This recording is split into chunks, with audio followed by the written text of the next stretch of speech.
We are backstage right now with River West Radio. We are about 30 seconds away from I almost said World of Ability, from part of the World of Ability podcast network. However, this is River West Radio and it is AbilityMKE Now.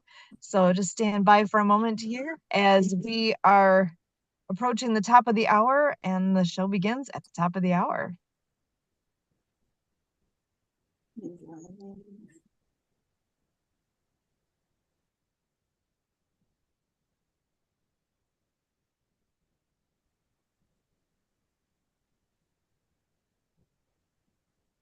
Welcome to AbilityMKE Now on River West Radio. My name is Sue Roskoff, and here at AbilityMKE Now, we are a show all about integration, bringing people with disabilities and people that don't have a disability together, enjoying life here in the Milwaukee area. We all have different abilities, and here at AbilityMKE Now, we dive into this topic of diverse abilities. The concept of disability hits a wide range of possibilities. We could be talking about physical or mental disabilities, the deaf and hard of hearing community, blindness, chronic pain, mental health diagnosis, goals of substance use reduction, and the list goes on. We all have our own experience with disability, whether it's our own or with people we know or with people we encounter in our everyday lives. Here at AbilityMKE Now, we break down the barriers and celebrate the ability in all of us. I am very excited to be sharing a new friend to the show, and to introduce her, I'm going to go ahead and bring in Miss Emily Gomer to do a lovely introduction. So Emily, over to you. Welcome, everybody. So our guest tonight, we met through a mutual contact with Spirit of the Game named Jackie. And so our guest, Allison, is from Michigan and has a organization called Responsible People, which is about helping people use like visual facilitation. And she's a visual facilitator, strategist, speaker, author, and so on. So I want to pass it over to Allison to introduce herself a little bit more. Great, thanks. Nice to thank you for joining us today, Allison. Great, thanks Emily and Sue for having me. Yeah, my name's Allison Hammond. I'm located actually in Kalamazoo, Michigan, which I like to say is right here. And I'm a visual facilitator, and my business is called Responsible People. And I work with all kinds of people now doing visual facilitation, but I got my start doing visual facilitation, working with people who experience disabilities. And I originally started working with people with disabilities a long time ago. And I was thinking a little bit about my background. My mother was an occupational therapist, and I don't remember ever really a time in my life where I wasn't around people that were just different than me. And also, when I was in junior high, that dates me, was in the 70s. And that's when the special education laws were, I can't remember the exact title of it, it's been that long, was enacted. And so we were starting to have students with disabilities were mainstreamed, was the term that was being used. And so because I had grown up with being around children with disabilities, that was nothing really new to me. In fact, I thought it was really cool. That was not anything that seemed unusual to me, that we would have children with disabilities in our building and in school with us. Fast forward, I got a degree in dance from the University of Kansas, and I really wanted to go into dance therapy. What I ended up doing was doing a combined dance major with adapted physical education. And so for part of my career in the 90s, I worked at Western Michigan University doing programming for children, actually infants through adults, with physical activity. And and motor development and that kind of thing. And always in my heart was I wanted people to be able to participate in the community as they wanted to. And so that kind of led me roundabout here and there. I ended up working with an organization in 2008 called the Arcadia Institute, which does not exist anymore because of funding and other things. But through that organization, I learned how to do the visual facilitation piece. And once I learned to do this, I realized this was my calling. And so I've been doing it since 2012. And most of the people that I continue to work with are people that experience disabilities through a contract I have with our local community mental health organization. And yeah, so that's where I ended up today. And I'm really passionate about drawing. And I can talk more about that, but that's kind of the from the very beginning to where I am right now as far as what I'm doing. Excellent. Well, so I'm excited to hear more about how you utilize the visual facilitation. It brings obviously a mental picture for me when I hear that. Can you dive in a little bit more and tell us what Sure. is that? So my tools are markers and a big piece of paper hanging up on the wall. I also do sometimes use easel paper. Occasionally, I will use an iPad, but mostly when I do this work, it's a big piece of paper on the wall with my Mr. Sketch wedge tipped markers. Those are the best markers for this work. And when I work with a person, they always bring in other people from their community.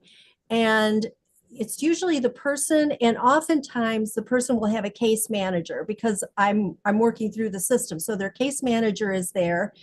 It may be that they have other special people, like an occupational therapist might be there. If they happen to live in a group home, the group home supervisor might be there.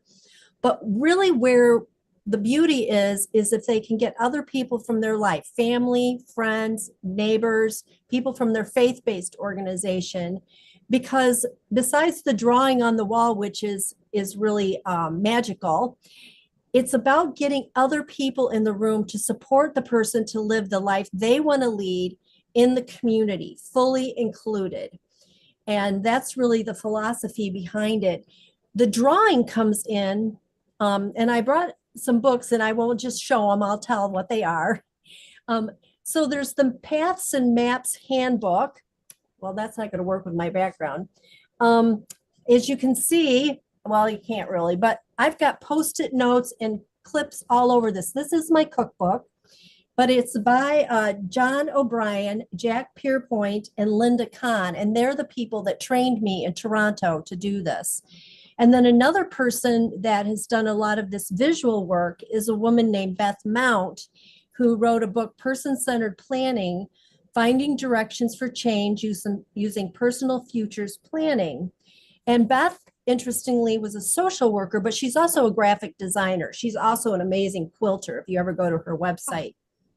So why the drawing? The drawing is because so many times when people have a diagnosed disability, they start out in school and everybody's shuffling papers around in front of them, talking about planning for their education, planning for their life. And everybody's talking about them and not with them. When you put a big piece of paper up on the wall and I'm drawing, everybody's focused on that, and the person can actually see and much better participate in talking about their life. And interestingly, depends on the research you read, 60 to 70% of us are visual thinkers, visual learners.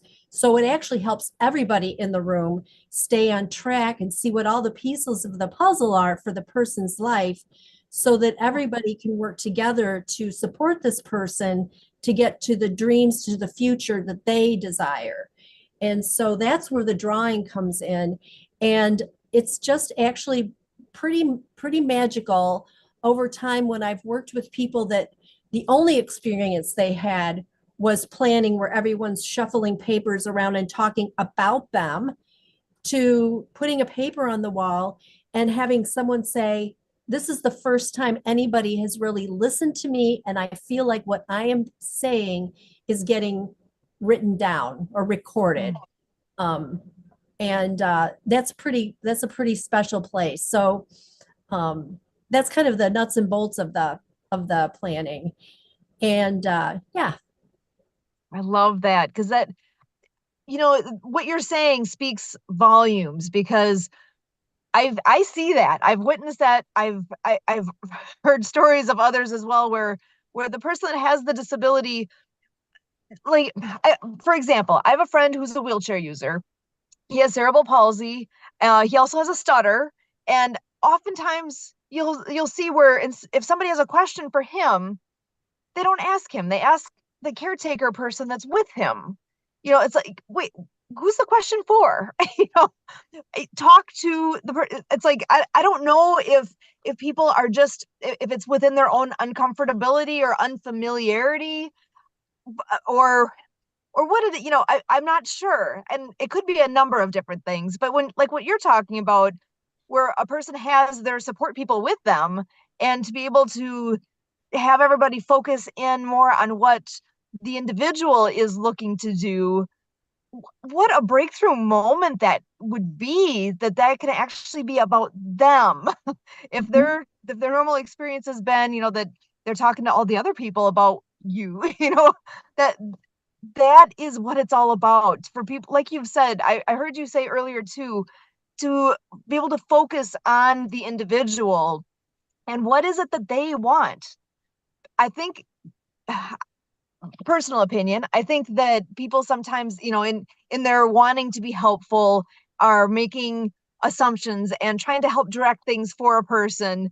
And sometimes that's just that's who they are. They're trying to be caring and wonderful in that Right. way. But Mhm. yeah, to be able to come back and get the person actually involved and have it be that people aren't forgetting who this is about. That is Right. so huge. Yeah. And so for the radio audience, I've got a picture of a path behind me, which looks like kind of a banner shape. And at if you're facing the path, at the top right corner is what the person's dream is. And because I'm drawing, and I draw stick people and kind of icons, and I do use words. It's not like there's no words. But when somebody says to me, I really, really love basketball, and I draw basketball, and I really want to have music, and I draw music notes, and I really want to have technology in my life, and then I usually ask, well, what do you mean by that? Is it the game system? Is it the computer? What is it? And I'm drawing little pictures. That's when people feel like they were heard, because when you're in a planning meeting and somebody's writing words down, and many of the people I've worked with, I have to say, they can read, but not at the reading level that a lot of these plans are written in. And so when they can actually see it, they start to believe, oh, these people want me to be able to do what I want to do. And then another beautiful part of a path is what there in the center section, before we get to figuring out what are the next steps, we talk about the person's gifts, skills, and knowledge. And I love this part because one of the philosophies of this is the community is better when all of us are contributing. And so if you can start saying this person is, their gifts are this, um, their gift is friendliness and happiness, and their gifts are tenacity, and their gifts are perseverance. And I know I'm saying some big words, but you start listing those things, and the person is hearing this for the first time. They're hearing what they can do. I know there's a lot of the buzzwords like strength based, but this is really hearing and seeing up in front of everybody what the person's strengths are. Then what we get to doing is, what are the next steps we're going to take to get that person towards their dream, or towards what a path is usually to plan for a year. So what are the next steps that you're going to do? And you base those on the things the person wants to do, likes to do, and can do, instead of being should on. You should do this, you should do that. And And usually it's tiny baby steps for those. We usually want to have these steps, something that's going to happen pretty quick, like in the next month or a week or a month, really to springboard towards this path. And I've found that when people do that, you don't even need to start planning a whole lot of more objectives and all this stuff, because it really does get the ball rolling towards what they want to see in a year. So often in the other kinds of planning, it's they're it's broken into, well, the person by the end, they're going to, by 100%, they're going to make their bed every day. By the way, that's one of the goals that I hear all the time in people's plans. I don't make my own bed every day. I don't either.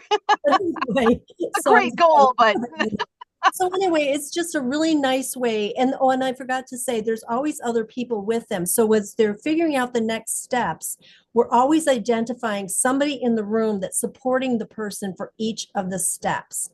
It might be the person just helps them make a phone call. It may be that that person has a resource. One of my favorite stories is there was a young man who had his Special Olympics coaches came, and he loves theater. Well, his Special Olympics coaches didn't know that. They only know him in the venue of doing weightlifting.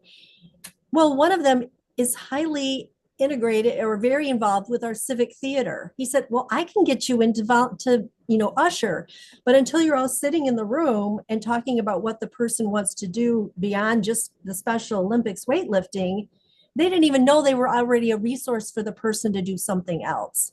So that's one of my favorite stories, is when they discover how they can help each other.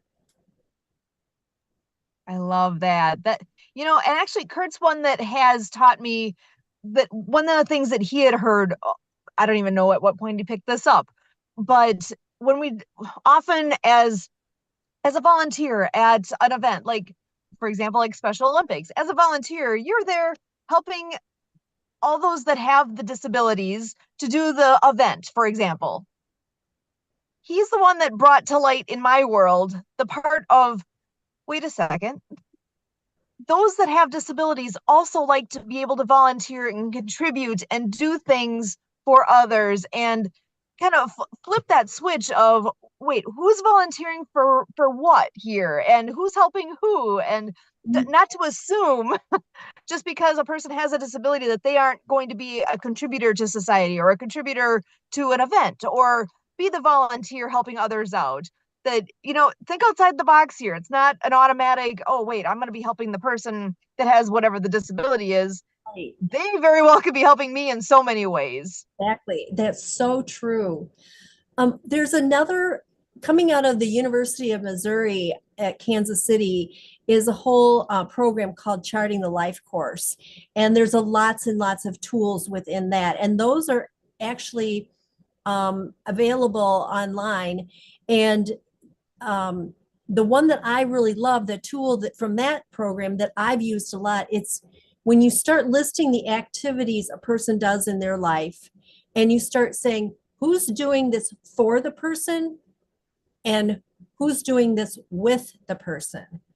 And this is a tool that's often really, really eye-opening for parents in particular, because they start realizing, oh, while my son or daughter is learning how to do laundry, really, I'm doing the laundry for them and they're standing there watching me. And I've been working with a group of parents whose children are in their 20s, 30s, 40s, who are still living at home with them, but they're aging, the parents are aging, and they're wondering what's next. And this one mother was saying, well, their son, who's on the autism spectrum, pretty nonverbal, he does have a job.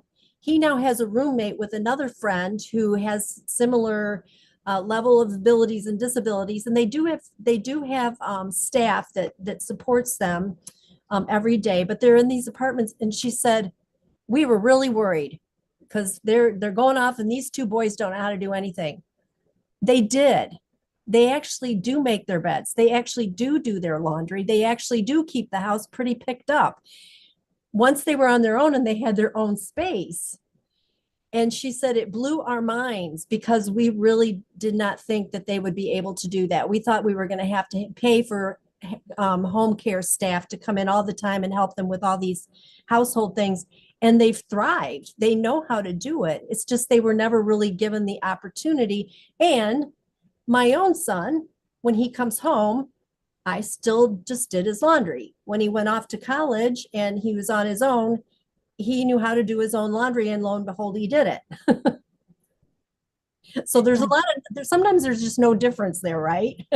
Yeah. Oh, but I think that really rings in what you said, because sometimes it is just giving that opportunity, and people absorb more and know more than we think sometimes. We don't know what everybody's ability is. And sometimes I think even I don't always know until I'm put up to a challenge if I'm going to be able to do something or not. And I think that's such a crucial thing, to give the opportunity, make that a possibility for somebody. Don't assume what they're able to do, but to let things happen, let people have that chance. Mhm. And not make a decision for them or assumption or any of that you don't know where it's going to go. Right. I wanted to back up. I forgot to mention another thing about the value of the drawing. And Sure. that does have to do with people who verbal expression is more difficult for them. When I'm working with a person who is fairly nonverbal, or I worked with a young woman who used a communication board with a dot on her forehead, um, I spent some time getting to know them first and their families, because to walk into a room and suddenly ask somebody, well, what do you want for your life? What are your big dreams? In a group, front of a group of people is overwhelming for anybody. But it did help me to know what the person is interested in, and as well as some of the times there's things they don't want to talk about. But the other thing is, when I'm drawing, I ask a question and the person's talking, it takes time for me to draw. And so that slows the whole process down for everybody. Even the person, whenever you facilitate a group, there's always somebody that's got all their ideas and they want to talk the whole time. But if they have to wait for me to draw, that really adds a dimension of time and space for everyone in the group to see what's going on, to be able to think about what's going on, really hear the person and see what they're saying. And so that's also a pretty powerful thing about the process. It's interesting that a path or a map that I do, which are two tools I use most often, somehow they usually go 2 hours. I don't know why that is, but that's just kind of the timing. It tends to work like that. And so I just thought I'd throw that in. That's another value of the drawing, is because it just slows the whole process down so people have time to really consider what's going on. And that's one of those things that, until you said that, it never occurred to me about. That really would be a huge thing, to just slow everything down, because sometimes when, especially if there's a lot of people talking about, I okay, so I'm picturing, mental picture here. You've got the person who the meeting is for, and you've got all the people around doing all the things. Everybody wants to be helpful and to contribute, and I can absolutely see that being able to slow that conversation down will give everybody a chance to take a breath and think about this, and especially the person that meeting is for, to give them a chance to be able to participate more in what's being said and done. Mhm, That is huge. That is fantastic. mhm. And I've worked with people that have a difficult time sitting for periods of time. And sometimes they get up and they walk around the room, and that does not bother me at all. And I don't even, sometimes other people besides the focus person, needs to get up and, walk around. I've had some people say, let me draw. And I've handed them a marker and I said, have at it. And that's pretty interesting too. Um, when people want to participate that way. But anyway, that's another reason why the drawing versus, maybe other, that's one reason the tool is so valuable. Excellent. Well, and I know you've been doing this for a long time. Do you have any particular examples or stories that stand out of somebody who's been really impacted in a positive way? I know you've shared things already, but I'm just kind of curious if there's any maybe favorite story you have that you'd like to share. Um, I have a couple. Well, I said the one about the young man and the coach had a completely different way to support him. One of my favorites is there was a young man and he was already volunteering at a assisted living place. And when we were getting ready to do, actually, this is the same young man. When we get ready to do his plan, there was a lady at the assisted living place, 90 years old, who he wanted to be there. So we actually did his plan at the assisted living place. And this woman had more ideas and had more encouragement and belief in him than anybody else in the room. And she was particularly saying, I don't know why he doesn't have a girlfriend. It's kind of fun too. So, but that was really, really special. Another time there was a gentleman that we worked with who was homeless, and we said, well, who are we going to have be his community besides his caseworker? Well, lo and behold, there was a gentleman that he had met who, through probably a food pantry or something, that had become friends with him. And this gentleman is now a doctor, but in his life he'd been homeless when he was a child. So he'd really taken to this gentleman and was really supporting him. And we asked him, "Will you come?" This man came, he left his daughter's 6-year-old birthday party, had dinner with them, they had the cake, and then he left to come be at this meeting for this gentleman who was homeless. And that was it. And so when we drew, obviously the first step for him was for him to find someplace to live and be stabilized. When I looked at that picture, it was very gray and brown. I don't always know what colors I'm going to use, which is interesting. About a year later, when he was in a home and stabilized, we wanted to do another plan for him because now what can he do in the community now that we've got him stabilized? This gentleman also came, but so did a bus driver that he sees all the time and another couple other people. So his community had expanded. And he ended up doing a lot of work for, he loved animals. So he ended up doing a lot of work for the Humane Society here. And interestingly, the colors in this one were bright. They were oranges, there was greens. And I didn't plan that. It's just the feeling I get when I'm choosing colors to go from the first one, which was kind of not hopeful, but it just was different. And then this one after he'd been stabilized, that was pretty cool. And then the last one I'll share is there was a young man who he'd been living at home with his parents. He has some kind of a degenerative disease, but he's also an artist. And we did a plan for him. We did a couple for him. The first one, he ended up actually teaching art classes at a local theater production group. And because they met him and they said, well, he can come in and teach art in our theater area. So he taught classes there. And then he also ended up living with a young man who could become his paid staff for part of the time. And they just had this amazing relationship. And he just thrived in that situation because he'd been living in his parents' basement. And his mom and dad were all ready for him to be out and be safe. They were scared to death for him to move out, but they wanted that for him. And he ended up that was just the coolest thing. And because he loved it because I was drawing and he loved art. So that was a plan that we ended up really changing a young man's life. And from him really being very down and depressed because of his degenerative disease to, actually being a bachelor. How amazing. I love these stories. This is fantastic. I can't thank you enough, Allison, being here with us on Ability MKE Now.